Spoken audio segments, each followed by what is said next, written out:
Muchas gracias, Encarna, y también quiero agradecer a Isabel y a José María que me contactaron en Sevilla durante el Congreso de Novagov y me ofrecieron la posibilidad de venir y estoy encantada, encantadísima. He llegado a tiempo de oír tres creo, retos. Me han parecido fabulosos. Quiero felicitaros por eso, porque realmente además la forma en la que lo habéis puesto, muy profesional, en la que habéis comunicado el reto y dónde habéis llegado y lo que esperáis, las dificultades, la verdad que ha sido muy bonito poder veros. Me ha recordado, vamos, prácticamente me hace sentir como si yo estuviera allí también hablando con los equipos con los que trabajamos y con los que también tenemos que debatir sobre los retos y sobre la importancia de las complicaciones. Así que me siento como en casa, realmente. El año pasado, como decía Encarna, estuve aquí también, pero di una visión más amplia del programa de innovación, que respondía un poquito a la pregunta que salió antes allá, que era cómo una administración pública aborda el reto de implantar un programa de innovación y que la innovación sea algo real y que se incorpore en la cultura de la administración, que sea algo natural. Hoy os voy a decir una pincelada solamente, pero me voy a centrar en los dos programas que son, bueno, los símbolos son estos, ya los vamos a ver, InnoLab, que es el laboratorio, y Innovanda, que es la comunidad de innovadores, que son los dos dispositivos que tenemos en la Junta de Andalucía para trabajar más directamente con proyectos, para lanzar proyectos de innovación. Uno de una manera más relajada o más, digamos, con menos presión, que es la comunidad, y el otro, el laboratorio, pues con equipos que se someten a la presión de tener que terminar el proyecto, ¿no? De pasar el reto al proyecto en un tiempo determinado, ¿vale? Entonces, cuando pusimos el programa de innovación en marcha, bueno, realmente vino el jefe y me dijo, pon esto en marcha y realmente es que no sabía ni por dónde empezar, cómo abordo esto, ¿no? Lo primero que hicimos fue un MOOC de innovación pública abierta y ahí nos dio la posibilidad de pensar con otros. Y bueno, en resumidas cuentas, porque os he dicho que ahí no voy a entrar otra vez, lo que sí que llegamos es a esta conclusión. ¿Qué necesitan las personas para poder hacer algo que habitualmente no hacen y queremos que hagan? Es decir, para salirse de la zona de confort y empezar a hacer otra cosa diferente, ¿no? Y pensamos que esta fórmula respondía a esa pregunta. Para que una persona realice o se mueva y tome la iniciativa de hacer algo, tiene que querer, tiene que saber y tiene que poder. Si alguno de los elementos de esta fórmula no funciona, no funciona. Si podemos pero no sabemos, pues por mucho que también queramos, no hay manera. Y si queremos y sabemos pero no podemos, tampoco. Entonces dijimos, los tres ámbitos tienen que estar contemplados dentro de nuestro gran programa de innovación. Y así lo hicimos. Entonces, el ámbito del querer responde al ámbito de la actitud, al ámbito de la cultura, ¿no? De la organización. Y por tanto, pues teníamos que actuar sobre la cultura. El ámbito del saber responde al ámbito del conocimiento, de las habilidades, de las skills, ¿no? Que se llaman ahora. Y el ámbito del poder, que está relacionado o viene del entorno, ¿no? Tenemos que tener un entorno adecuado que nos posibilite caminar en este sentido, que nos proporcione unas condiciones para que podamos abandonar el trabajo habitual para emprender un camino diferente. Y también necesitamos una complicidad con esos líderes que sepan de qué va esto para que, si no les gusta mucho, por lo menos no nos pongan trabas. Y cuando vean los resultados, se animen para siguientes convocatorias, ¿vale?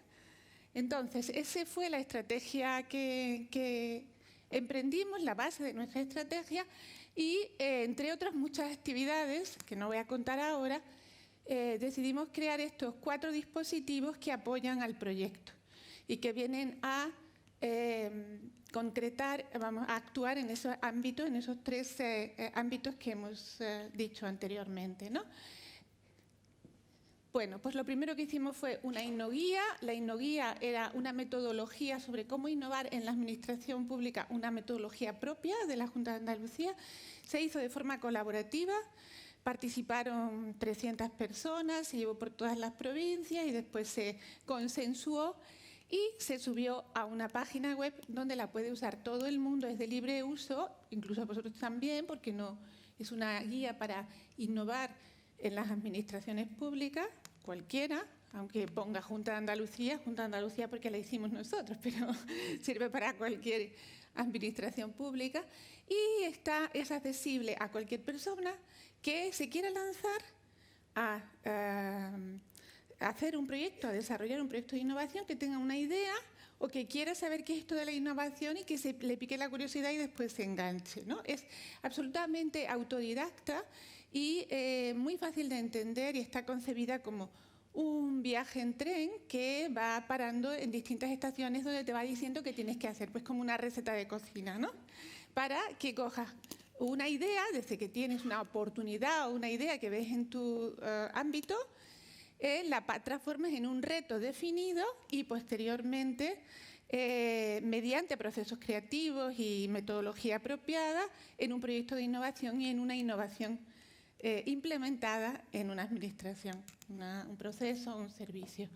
Entonces, teniendo esta innoguía a disposición de todo el mundo, tiene muchas fichas para que tú con tu equipo pues, puedas desarrollar el proyecto a tu manera y en tu tiempo. Pues creamos también un itinerario formativo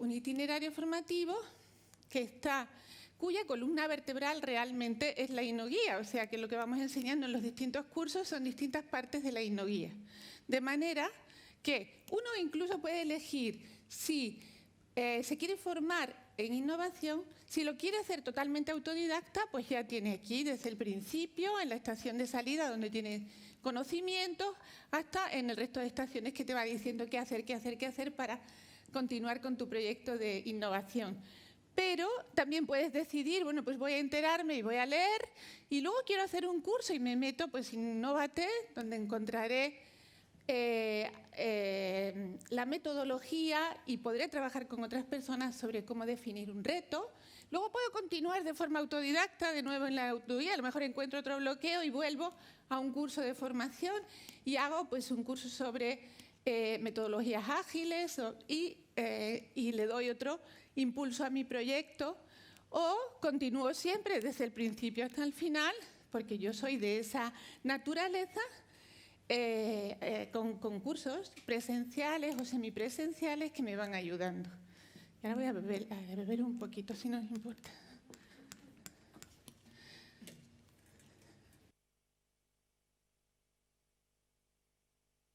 Empezamos con muy pocos clientes realmente, pero ahora tenemos para cursos de 20 personas a lo mejor 300 solicitudes, porque se han puesto, no sé si de moda, yo creo que la gente sabe que son cursos de calidad, que les sirven, que les hace pensar y entonces todo el mundo quiere ir realmente.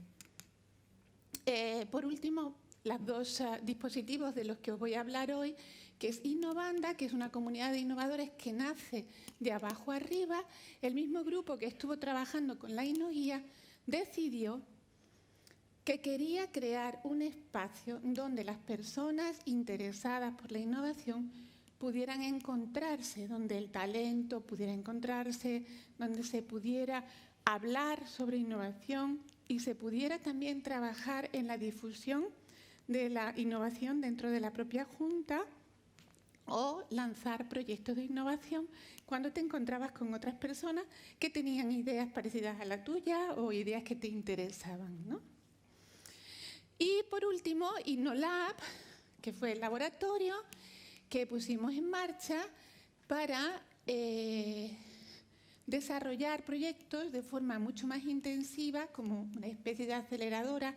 No he llegado a tiempo de oír a Ana explicar cómo ha sido el laboratorio, pero me da la impresión de que es algo parecido al nuestro, de manera que nosotros entramos en el laboratorio más o menos en el paso 2.3 de la Innoguía, es decir,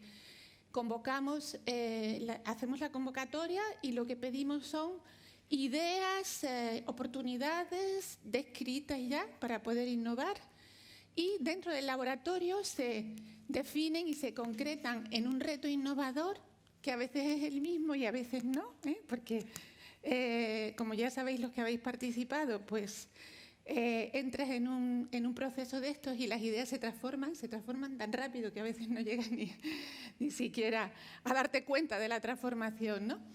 Y te lleva de forma guiada hasta el paso número 7, que es el prototipo, una vez que ha sufrido una iteración y se ha incluido las recomendaciones de esa iteración dentro del prototipo y está listo para una segunda iteración, una posterior validación y después implementación dentro de la administración pública. Una vez que dejamos el prototipo en esa fase, luego, ahora os voy a contar, lo que teníamos pensado era hacer un proceso de mentoring a aquellos proyectos en los que hiciese falta continuar, ¿vale? Pero lo vamos a ver así de forma rapidita. Voy a hablar primero de InnoLab. InnoLab es pues un espacio de experimentación y co-creación colectiva para definir, acelerar y prototipar proyectos innovadores con impacto de valor en la administración pública de Andalucía, ¿vale? ¿Por qué lo llamamos laboratorio? Porque pudiera parecer que pues es un curso, pero como más amplio, ¿no? Pues lo llamamos laboratorio porque está centrado en las personas y en su aprendizaje, sobre todo porque es de naturaleza experimental y porque persigue explorar sus soluciones especulativas, permitiendo cierto riesgo que en los centros de trabajo donde ejercemos nuestra profesión a veces no nos permiten. Tiene un amplio momento especulativo donde cualquier posibilidad se abre y es divergente. Pero nuestro laboratorio, tal y como lo ideamos en la Junta de Andalucía, que creo que es parecido al vuestro por lo que veo, es principalmente convergente. Una vez que se ha abierto uno a pensar en muchas soluciones, hay que converger porque hay una presión en los resultados. Queremos que las personas aprendan. Las personas son el centro de la experiencia, pero queremos que se produzcan resultados, porque queremos poderle mostrar al resto de la organización que proyectos son viables y que las cosas se pueden hacer, y para eso necesitamos ejemplos, ¿vale? Entonces lo ideamos así en ese sentido. Por tanto, es más quizás un laboratorio de impacto, porque como digo aquí, el foco está en los resultados y los resultados se miden por el impacto creado y la implementación de los proyectos. Hicimos una convocatoria a la que acudieron 56 iniciativas. De ellas seleccionamos a 7 proyectos. Teníamos una rúbrica de selección donde considerábamos pues, la creatividad, la capacidad de poderse implementar posteriormente algo parecido a lo que se planteaba, el equipo humano, el apoyo institucional, en fin, y luego también cuestiones como la territorialidad, que estuviera representada todas las zonas de Andalucía, y también pues cuestiones pues, también que hubiese representación de distintos ámbitos de especialización, ¿no? Es decir, de distintas consejerías, de distinta temática, ¿no? Y estos fueron los 7. Participa, que es sobre la mejora de la apreciación del programa de desarrollo. A ver, el programa que antes se llamaba PERT, que es un programa que tiene muy mala fama allí porque resulta que es el que subvenciona a los empleados del campo durante un periodo de tiempo muy largo, y tiene un programa que un poco asocia al cobro del PERT a los holgazanes que no hacen nada, ¿no? Ese programa se ha transformado, pero sigue teniendo, se llama ahora Programa de Fomento en el Empleo Agrario de Andalucía, de Sevilla, bueno, en este caso fue la provincia de Sevilla, y lo que el proyecto intentaba era cambiar esa apreciación, o sea, la percepción ciudadana que se tiene del programa mediante una acción participativa en la que incluyera a muchísimas, a las diferentes entidades que tenían que ver con la temática y que se implicaran además en el diseño y la selección de los proyectos, ¿vale? Entonces, ese fue el primero. Después, urbanismo participativo, que concluyó con una serie de vídeos. Empezó queriendo ser otra cosa, pero concluyó con una serie de vídeos, 8 vídeos, con juegos interactivos asociados para saber si habías comprendido lo que te decían, tratando de educar a la ciudadanía en el ámbito de las urbanizaciones ilegales. Normalmente, el ciudadano no mira hacia las urbanizaciones ilegales, ¿no? A las casas ilegales, porque no le interesa meterse en problemas o porque hay una asociación con esos pobrecitos, es que no los vamos a echar y dónde se van a ir y tal. Bueno, pues ellos hicieron un proyecto, la verdad que muy interesante, metiéndose en profundidad en cómo veía la gente ese problema y cómo había que cambiar esa percepción. Los problemas, como eran todos arquitectos, urbanistas, ¿no? Pues tenían un conocimiento profundo del tema y hicieron unos vídeos explicativos, dando justamente en el clavo de por qué la ciudadanía no ve esto como un problema cuando es un problema real en todos los sentidos. Y realmente es un problema también de consumo de recursos, en fin. Voy a ir un poquito más deprisa porque si me detengo en cada uno, orientación a lo largo de la vida desde el impacto colectivo, era un proyecto también que venía a asociar, a implicar a todas las instituciones que tienen que ver con el impacto, con la orientación a lo largo de la vida de personas que tienen complicaciones en su aprendizaje o que no aprenden de una forma más, digamos, de la forma habitual, del ritmo habitual, ¿no? Entonces, bueno, pues ahí teníamos desde colegios de primaria, secundaria, universidad, porque cogía todo el ámbito, ¿no? Consejería de empleo, consejería que nunca se habían sentado a trabajar juntos. Y por tanto lo que se hacía, los programas que creaba empleo, no tenían nada que ver con la capacitación, con las capacitaciones que se daban desde, las capacitaciones que se daban desde empleo no tenían nada que ver con las formaciones que se estaban dando desde educación. Este fue el cuarto, era la mentoría digital. El Instituto Andaluz de Administración Pública tiene un programa de mentoría muy potente, pero que no llega a todas las partes del territorio. Entonces, determinadas personas de ese mismo programa pues, desarrollaron una herramienta, un prototipo de herramienta, por la cual pues, podía mentorizarse a cualquier persona y llegar a cualquier parte del territorio sin moverte. Y la herramienta tenía además la capacidad de ir recogiendo toda la historia administrativa y del proceso para poder certificar después la mentoría. Porque sí, mentoría digital puede hacer cualquiera con cualquier herramienta de videoconferencia y no tienes por qué someterte y no tienes por qué crear nada nuevo, pero la herramienta lo que tenía de innovador es que va dejando el registro de pues el plan de acción que tiene la persona, las sesiones que ha asistido y las que no, el trabajo que ha hecho para poder ser certificado cuando se termina el proceso. Tanto al mentor como nosotros llamamos persona telémaca, ¿no? La persona que se está mentorizando, ¿vale? La otra era de teletrabajo, pero enfocado desde una manera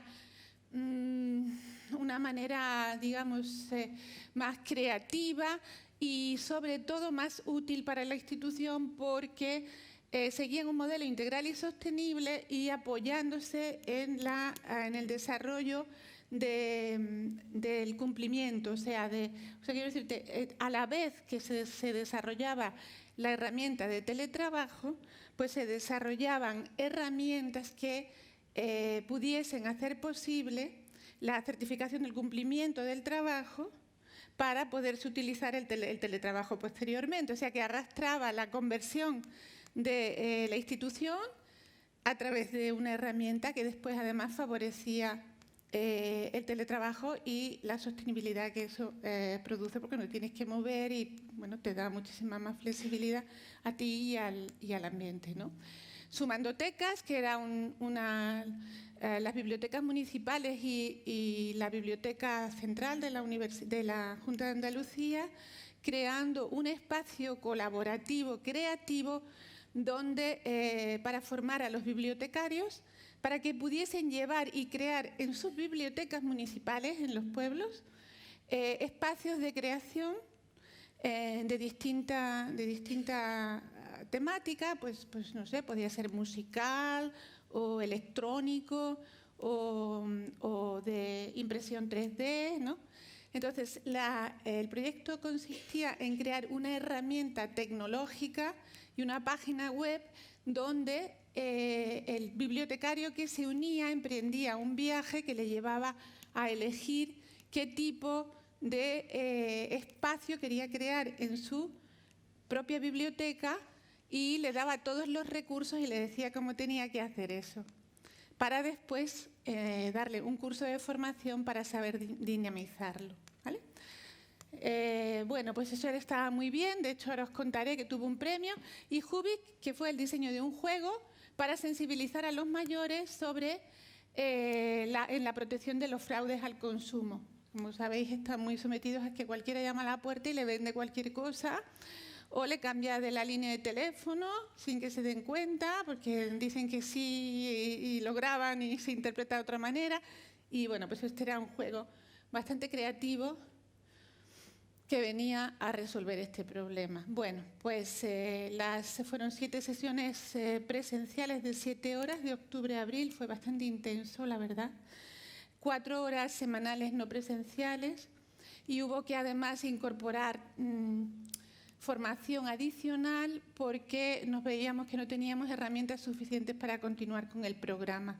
Entonces hubo que hacer un taller de herramientas tecnológicas y audiovisuales para la mente, al que asistieron parte de los equipos que se iban a dedicar a esto, y un taller de comunicación para que supieran exponer de forma creativa. ¿Cómo se gestionó? Bueno, pues teníamos un mentor y éramos 4 dinamizadores. Los dinamizadores teníamos encargado el hacer que los equipos cumplieran los plazos y desarrollaran el proyecto a tiempo, porque a la siguiente sesión presencial teníamos que arrancar todos a la vez, ¿no? Trabajábamos todos juntos y además había como polinización entre unos proyectos y otros. Entonces era importante que cumpliéramos y fuésemos más o menos al mismo paso para pasar a la fase siguiente del proceso de innovación y que todos se pudieran beneficiar. El dinamizador era encargado de energizar al equipo y darle herramientas para que llegaran más allá de donde creían que podían llegar, ¿no? Y el mentor, bueno, pues era el que marcaba la pauta de desarrollo y resolvía pues los dilemas o los conflictos que se iban creando y ayudaba también a que el proceso se fuera desarrollando. La metodología la basamos en la Innoguía. La Innoguía está disponible en la página web www.innoguia.es, así que yo no voy a entrar, ya la miráis vosotros, y más o menos seguimos el mismo proceso, que entraban, como os digo, con el equipo y el reto un poco cogido por los pelos, que eso lo vamos a mejorar ahora en la siguiente. Una vez que teníamos el equipo, en la primera sesión nos dimos cuenta de que los equipos había que reforzarlos porque faltaba gente. También sobraba gente, pero no podíamos decirle que sobraban y tuvimos que llegar hasta el final con personas que a veces no aportaban, pero que bueno. Porque resulta que cuando tú haces la convocatoria, hasta ahora lo que pasa es que la persona está en su escritorio trabajando. ¡Ay, mira, llega ya! ¿Quiere que nos sumemos? ¿Y a quién buscamos? Pues mira, yo creo como si estuviera fuera a tomar café, la misma selección que si vienes a hacer un proyecto. Y claro, eso tiene que cambiar porque realmente ese proceso tiene que ser mucho más meditado, mucho más pensado y compensado, ¿no? En la formación de los equipos. Entonces hubo que darle ahí una pensada, llamar a más gente y empezamos ya con equipos más grandes, entre 7 y 8 personas, fueron los equipos. Bueno, pues investigamos después el reto, hicimos un diagnóstico, una inmersión, hicimos una fase divergente de qué soluciones podíamos darle y ya empezamos a prototipar, porque la metodología, aunque está pensada en el design thinking, incorpora elementos del agilismo rápidamente para llegar pronto a tener prototipos observables que ayudan mucho a desarrollar el proyecto, ¿no? Entonces empezamos con prototipos conceptuales y pasamos a prototipos funcionales que ya iteramos y presentamos. Supongo que parecido a lo vuestro, ¿no, Ana? Sí, ¿verdad? Bueno, los resultados, ¿cómo se miden? Pues verás, ¿qué ha pasado? A nosotros nos pasó la mala suerte que cuando terminó InnoLab cambió el gobierno. Entonces, de 40 años de PSOE, como sabéis, de repente llegó a PP. Y hasta que no ha pasado un poquito de tiempo, no se han sentido con confianza sobre los proyectos que había en marcha, ¿vale? Y ahora os cuento cómo ha influido eso. Pero bueno, los resultados. Presentaron 2 proyectos a Novagop y los 2 quedaron finalistas, entre los 3 mejores de cada línea. Y uno de ellos consiguió el premio a la excelencia tecnológica de transformación digital, que es el Sumandotecas, el de bibliotecas municipales, ¿vale? Proyecto precioso, que hicieron una presentación espectacular. Todo esto está en Internet, en el canal YouTube del Instituto Andaluz de Administración Pública. Por otro lado, hay 3 proyectos que están ya en marcha en sus direcciones generales correspondientes y los otros que están ahí en distintos procesos.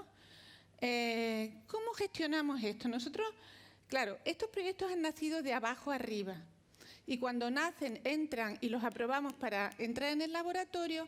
Teníamos la complicidad del director general antiguo que llamó uno por uno a sus responsables jerárquicos y le solicitó compromiso para que esa persona pudiera asistir y trabajar libremente en el laboratorio, ya que tratábamos un tema de su ámbito y de su interés. Ahora, cuando el gobierno cambia de repente, pues claro, llegas con el proyecto a un sitio donde el director general no sabe nada y no es cómplice. Y bueno, pues lo que hemos hecho ha sido que nuestro director nos ha acompañado y hemos ido uno por uno a todos los centros presentando el proyecto y ofreciendo soporte, apoyo, para que se siga desarrollando y se implemente en ese área. ¿Y qué apoyo le hemos ofrecido? Pues mira, le hemos ofrecido mentoría si necesitan, un proceso de si se han quedado, a lo mejor necesitan iterar varias veces un proyecto complejo, pues una mentoría, o si no, también los programas formativos del instituto, ponerlos a disposición y diseñar programas formativos adecuados y personalizados para cada proyecto. Por ejemplo, bibliotecas, bueno, pues le vamos a hacer un programa formativo para los bibliotecarios que se sumen, que aprendan a cómo utilizar esta web con todos esos recursos y a cómo dinamizar dentro de sus bibliotecas los recursos nuevos que han adquirido, para que la gente joven, bueno, pues pueda, como hemos dicho, desarrollar figuras en 3D o hacer clips musicales, en fin. Sabéis que las bibliotecas, hoy en día la sociedad ha evolucionado y además de dar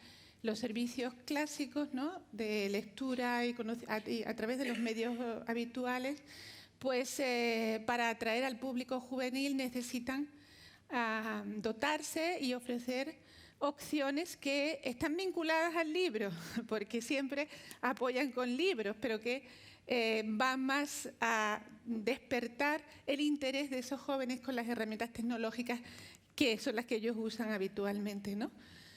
Bueno, fueron 45 personas, más unas 20 o 30 colaboradores que vinieron en distintos momentos a dar su opinión o a aportar, pero no participaban en el proyecto. Las lecciones, no sé cómo voy de tiempo. Bueno, pues las lecciones que aprendimos, yo creo que a lo mejor esto ni haría falta, porque me imagino que son las mismas que las vuestras, así que voy a ir deprisita y si queréis después hablamos sobre alguna de ellas.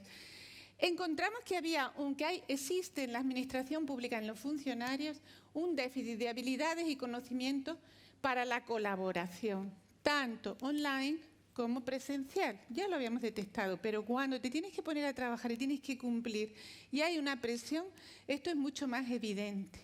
Hay gente que se descuelga, que no lo sabe, yo no sabía que me había comprometido a eso, esto es muy duro, yo hoy no puedo, y además, ¿yo qué hago? Pues dime tú lo que hago yo, en fin, ya sabéis por qué. Entonces, en eso estamos trabajando mucho, mucho, mucho en el instituto y creo que lo estamos haciendo muy bien, tanto con las comunidades de prácticas como los programas que van a atender herramientas para la colaboración y facilitar el cambio de mentalidad que hay que tener para poder trabajar con otros, pero trabajar desde genuinamente, ¿no? No que uno asuma casi todo y los otros se enganchen al carro, ¿no? Los sesgos personales y culturales de los participantes, una resistencia, pero no, y además rompías las resistencias en una de las sesiones que te costaba la misma vida, y a la siguiente paso que había que crear, a lo mejor volvían a aparecer los mismos sesgos otra vez, pero otra vez, si ya habíamos hablado de eso, vamos a ver, porque tampoco estamos acostumbrados.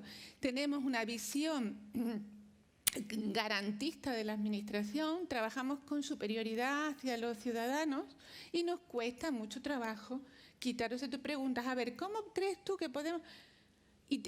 Antes de poder, o sea, antes de hacer una pregunta, un funcionario sobre cómo resolver algo, la respuesta la está dando en la pregunta. Entonces, esto es básico en innovación. Si tú quieres innovar, no puedes dar la respuesta porque entonces no hay nada que innovar. Estás diciendo cómo se hace, que normalmente es como se ha hecho tradicionalmente y hasta ese momento.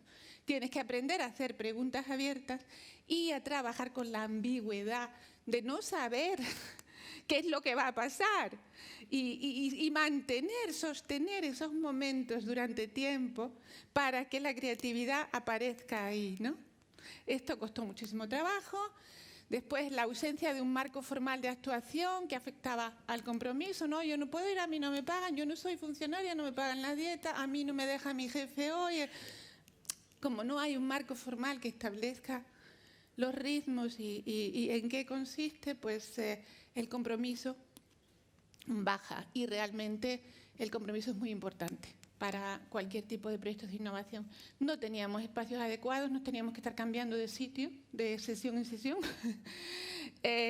Teníamos limitaciones administrativas a la participación desde la ciudadanía. Venía gente desde Granada o desde Málaga y no teníamos administrativamente posibilidades de abonarle su viaje o su comida. Entonces, claro, venían una vez, pero supongo que son cosas que nos encontramos con este problema en todas partes, ¿no? Luego, el distinto grado de innovación de las soluciones desarrolladas. Había equipos que iban como un rayo y otros pues que le costaba mucho trabajo, ¿no? Pero bueno, eso es así y tal vez se puede mejorar dando un mayor conocimiento técnico y una compensación mucho mejor de los grupos de trabajo. Y los líderes institucionales que cuesta mucho trabajo que entiendan que esto no es un proyecto normal, que pueden contratar a alguien fuera y que porque tienen que perder el tiempo, sino que estamos hablando de otra dimensión, de una dimensión de aprendizaje y de una dimensión que incorpora la transformación de esas personas que luego le van a servir de utilidad para sacar y analizar y saber mirar la realidad de otra manera, que es de lo que se trata finalmente la innovación, ¿no? Bueno, Innovanda surge, como os digo, de abajo arriba. Estas personas que habían colaborado con nosotros en la metodología dicen, queremos crear esta comunidad. Y se reúnen y debaten, hablan y bueno, pues detectan unas necesidades colectivas que no existen en la Junta de Andalucía, pues queremos dar visibilidad a los proyectos, queremos poner en valor la inteligencia colectiva, queremos un sitio para co-crear, queremos optimizar los recursos humanos, impulsar el talento, queremos hacer todas esas cosas. Entonces, ¿qué vamos a hacer para hacer eso? Bueno, pues con el lema de sin impacto real no hay innovación, se hicieron el propósito de crear y consolidar un espacio abierto de colaboración y trabajo en red que además multiplique el número de personas y proyectos innovadores puestos en marcha en la administración. Querían obtener eligieron también por votación el nombre, se llaman Innovanda, y definieron una serie de resultados tangibles e intangibles, que no os traigo aquí, pero también están en la página del instituto, sobre lo que querían sacar, ¿Qué queremos sacar de aquí? A ver, pues queremos multiplicar los retos, fomentar alianzas con la universidad, pero muy concretas, ¿no? Pero publicar una revista para las personas, hacer un registro de innovadores, escribir un manifiesto, pues casos de éxito, visibilizarlos, en fin, todas estas cosas, ¿no? Bueno, ¿y cómo lo vamos a hacer? ¿Cómo vamos a hacer para que esto sea una comunidad real que llegue a todas las personas? Y dijeron, bueno, vamos a diseñar. Primero, un desafío al que nos vamos a enfrentar es cómo construir una distribución, gestionar distribuidamente la comunidad, ¿no? Que no sea lo que dice el IAP o lo que dicen los más listos del grupo o lo que dicen los que tienen más poder en ese momento, ¿no? Parecen tonterías, pero es difícil después, ¿eh? El desafío 2 era cómo vamos a escalar los participantes. Somos 50, somos 60. ¿Cómo vamos a hacer que seamos, pues, 1000 o 2000 o 4000, ¿no? Y el último desafío, cómo vamos a relacionarnos de forma presencial y también cómo vamos a relacionarnos de forma online. La gobernanza se decidió que no querían una estructura jerárquica y, bueno, pues es una estructura en red donde hay un equipo, un grupo motor que se relaciona con grupos de trabajo. Bueno, esto fue lo que pensaron. Mientras tanto, hubo cambio de gobierno, el nuevo director no sabía muy bien si le interesaba o no la comunidad, porque eso de que haya personas que decidan de forma independiente y se autoorganicen como querían ser, ¿no? Pues tenía sus... Bueno, no lo veía claro realmente. Y bueno, tuvimos una serie de debates hasta que lo desbloqueamos el proyecto. Bueno, pues dándole al proyecto un enfoque que ponga, que digamos que compense la tensión producida entre la autonomía de la comunidad y las necesidades corporativas de la organización, ¿vale? Como, bueno, pues teníamos ahí los retos de... de que hubiese una comunicación abierta con la institución, también online, darle un apoyo que se basara en la voluntariedad principalmente, ¿vale? Que hubiese un reconocimiento por parte de la institución de las personas que están aportando su valor y su conocimiento a algo que es para la Junta de Andalucía realmente, ¿no? Y fomentar la autoorganización. Porque realmente ellos habían dicho, somos independientes, nos vamos a autoorganizar. Pero pasaba el tiempo y realmente si el IAP no convocaba, ellos no se reunían. Entonces, digamos, ¿qué clase de independencia es? No, pues convocarnos, no, pues en un curso, pues... A ver, ¿sois independientes o no sois autónomos?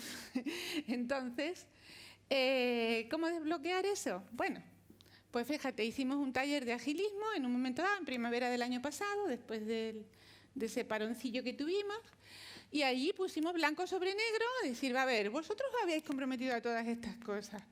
Nosotros, el IAP, no necesitamos para hacer esas cosas, las podemos hacer desde aquí. Entonces, si queréis, ¿qué es lo que vais a hacer de vosotros de ahí? Decirlo. De todo lo que dijisteis que ibais a hacer, ¿qué cosas vais a poner en marcha? Porque no hemos oído nada todavía, ¿no? Y para ayudarles, porque realmente ese paso es muy difícil pasar de pensar, esto lo vamos a hacer así y tal, a decir ahora, venga, vamos a caminar. Yo quiero, ¿cómo lo hago? Pero ¿y cómo me lleva el equipo? Y entonces les ayudamos en ese proceso. Montamos un taller de agilismo para la comunidad para solucionar, o sea, para pasar a una fase siguiente. Y la verdad es que nos vino muy bien porque hizo que las personas se sentaran y trabajaran durante un tiempo y acabaran priorizando qué es lo que iban a hacer, cómo y de qué manera. O sea, digamos que nos dio la oportunidad de que las personas se apropiaran realmente del proyecto y lo hicieran suyo.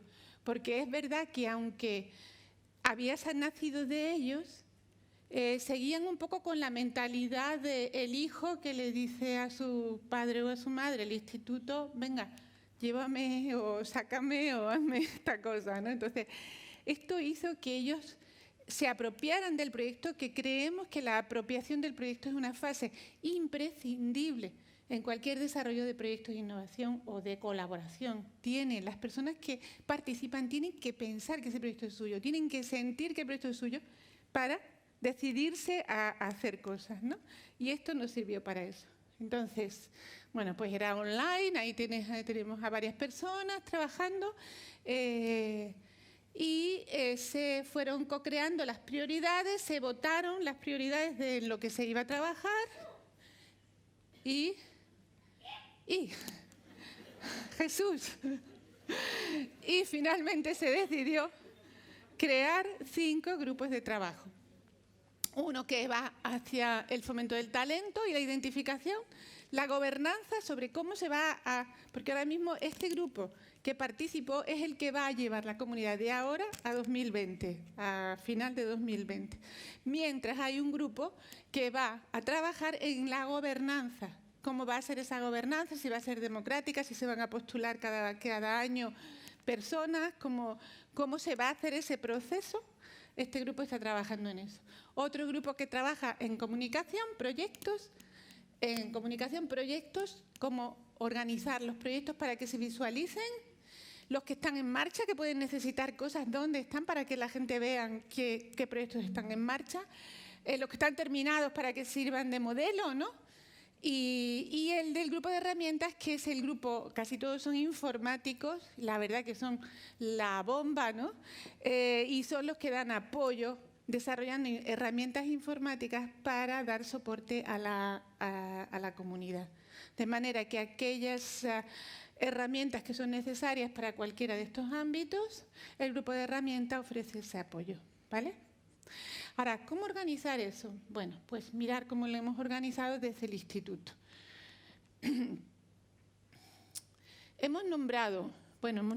Ellos se han nombrado desde el instituto, lo que hemos dado es soporte, pero esta idea nace también del trabajo en grupo que hicimos entre todos, ¿vale? Estos son los 5 grupos que se crearon. Cada uno de los grupos tiene un dinamizador que va a liderar el proceso y aparte de eso tenemos 2 coordinadores. Esto es un poco el modelo que hicimos en el taller de agilismo, que como funcionó tan bien, nos lo trajimos a la comunidad por ahora, mientras se decide cuál es el modelo de gobernanza. Vale. Y definimos entre todos un plan de acción con unos objetivos, unos indicadores, áreas de trabajo y actuaciones. Sé que está pequeño, pero no pretendo ahora mismo leer todo eso. Yo os digo un poco las claves. Marcamos unos objetivos estratégicos de la comunidad que están basados en aquellos que ellos marcaron en su documento fundacional que os he mostrado antes y que básicamente los concretamos en 4. Crecer, colaborar, generar innovaciones y crear cultura de la innovación. ¿Y cómo se va a medir dentro de un año si eso se ha hecho o no? Bueno, pues aparte de describir, hay una serie de indicadores que nos van a indicar si hemos realmente conseguido mover el objetivo o llegar a conseguir el objetivo que nos marcamos, ¿vale? Con sus indicadores. Entonces, marcamos unos objetivos específicos que vienen a alimentar los generales, de manera que cualquiera de estos objetivos afecta a algunos de los puntos que habíamos dicho antes, ¿vale? Entonces, aumentar el tamaño de la comunidad a 1000 miembros. Tienen que llegar a 1000 miembros a final de 2020, ¿vale? ¿Qué va con el objetivo de crecer? Elegir un equipo directivo a final del 2020 con una participación en las votaciones de al menos de 100 personas. Esto es la gobernanza, gente que se implica y que va en el objetivo de colaborar. Identificar al menos 50 retos de innovación priorizados en la comunidad, 50 retos bien definidos, no ideitas que se le ocurren a cualquiera, ¿vale? Que va a colaborar y generar innovación. Diagnosticar la percepción de la innovación de las personas de la Junta de Andalucía mediante técnicas con la participación de al menos 1000 personas y volver a hacerlo al final de año para ver si la percepción sobre la innovación ha cambiado o no. Y conseguir al menos 50 personas que rellenen su perfil innovador de forma completa para que podamos identificar el talento. Porque para trabajar en innovación el perfil habitual no te sirve. Necesitas una serie de campos, ¿no? Que te indiquen cuestiones de otra índole a las que siempre valoramos cuando hacemos un perfil. Pues si la persona le gusta trabajar en equipo, es creativa, si le gusta la jardinería, a lo mejor, porque tú vas a trabajar en temas multidisciplinares, ¿no?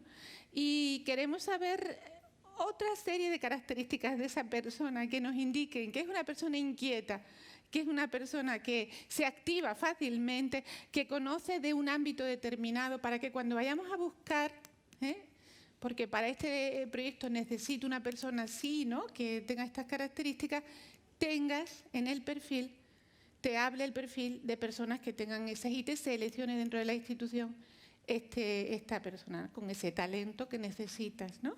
Bueno, entonces, después cada grupo,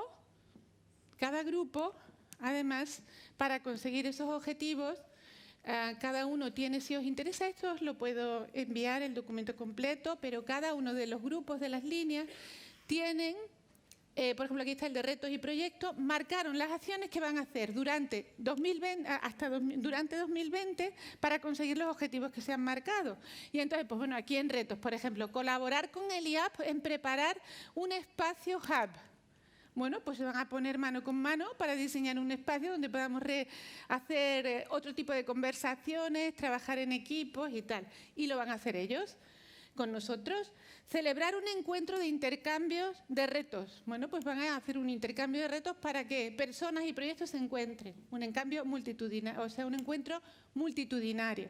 O aquí pone celebrar encuentros de apoyo a proyectos de innovación para dar herramientas o metodologías que necesiten. Y así sucesivamente en cada una de las líneas que os he explicado. O sea que, como veis, están perfectamente organizados. Ahora, si vuelvo para atrás, mirad, ahora mismo están recibiendo información este sector de aquí, que son los coordinadores y los dinamizadores en herramientas colaborativas, para saber cómo poner en marcha grupos y cómo trabajar con ellos, de manera que se sienta todo el mundo cómodo, que se comprometan de la manera y medida que puedan, cada uno, y que el grupo consiga los objetivos que tiene que conseguir. Entonces tienen un docente que les está dando una serie de herramientas en este sentido y están haciendo un curso de formación. Pero luego ellos van a ser, a su vez, docentes de cada uno de los grupos, ¿vale? La persona de participación que sabe sobre ese tema, junto con un especialista en participación, van a ser docentes de el grupo que trabaja en eso. Entonces, durante un año, el año que tienen que desarrollar su proyecto, ese trabajo que hacen les cuenta como formación. Aunque no sean, a lo mejor tienen, yo qué sé, 20 horas de formación, pero se les computa como 80, porque se reconoce que el trabajo online de esas personas es autoformativo.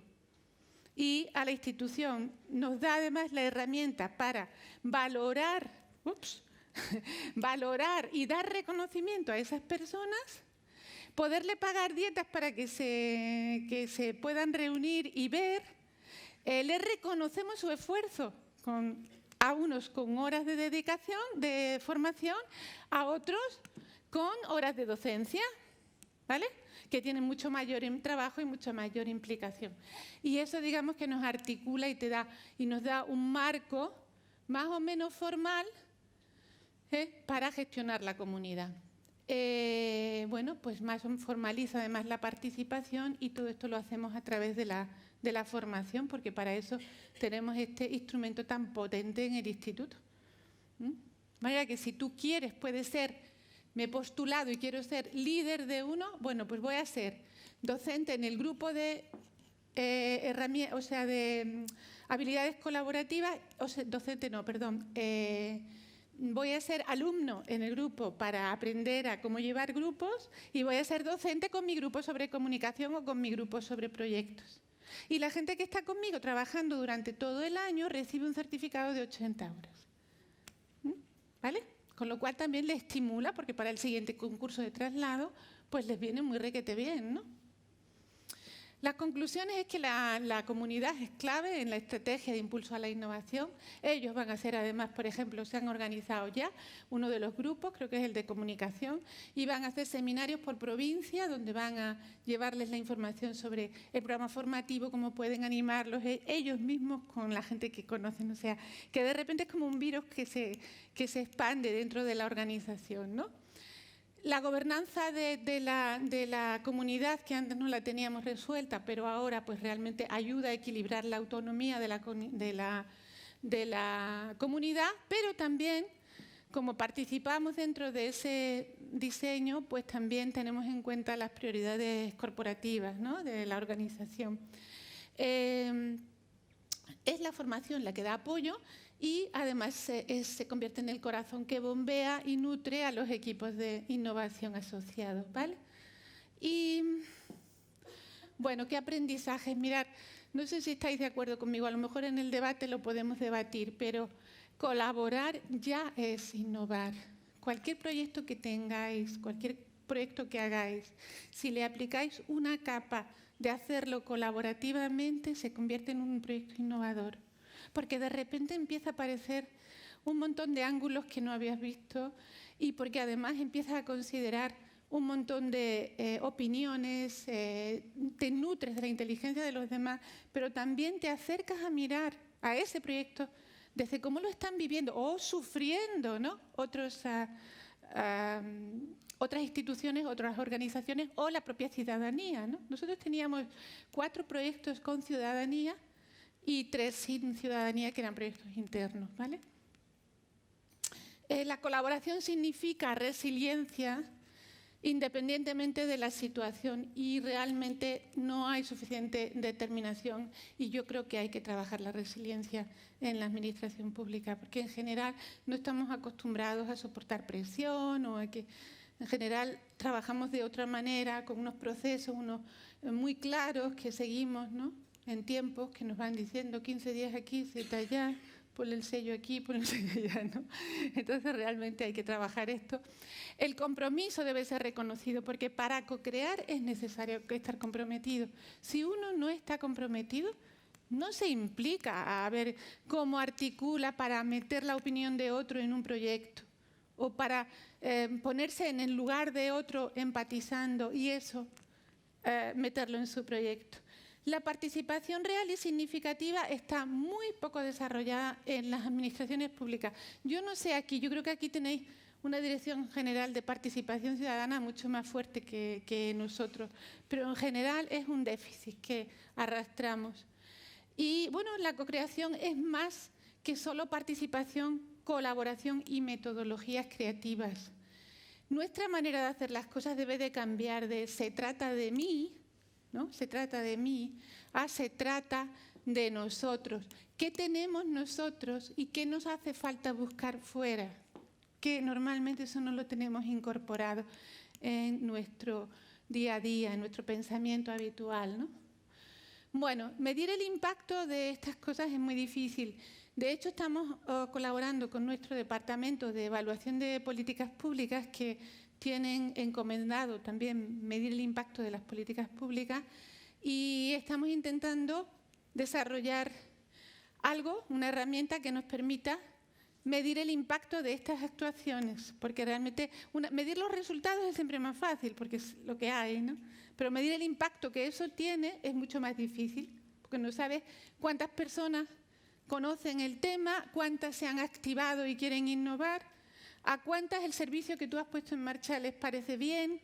Es difícil de medir el impacto. Entonces, por ahora lo que pensamos es que la experiencia tiene un enorme impacto en los participantes que se vuelven a sus puestos de trabajo empoderados, sintiéndose una mejor versión de sí mismos, ¿no?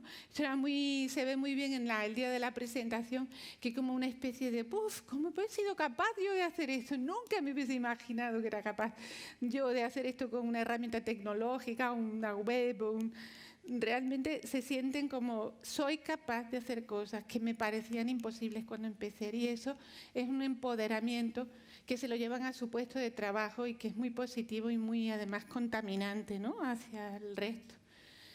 y bueno, pues se convierten en agentes de cambio. Y yo no sé el tiempo, si me he adaptado o no, ¿está bien? ¿Sí? Y bueno, si queréis preguntar algo.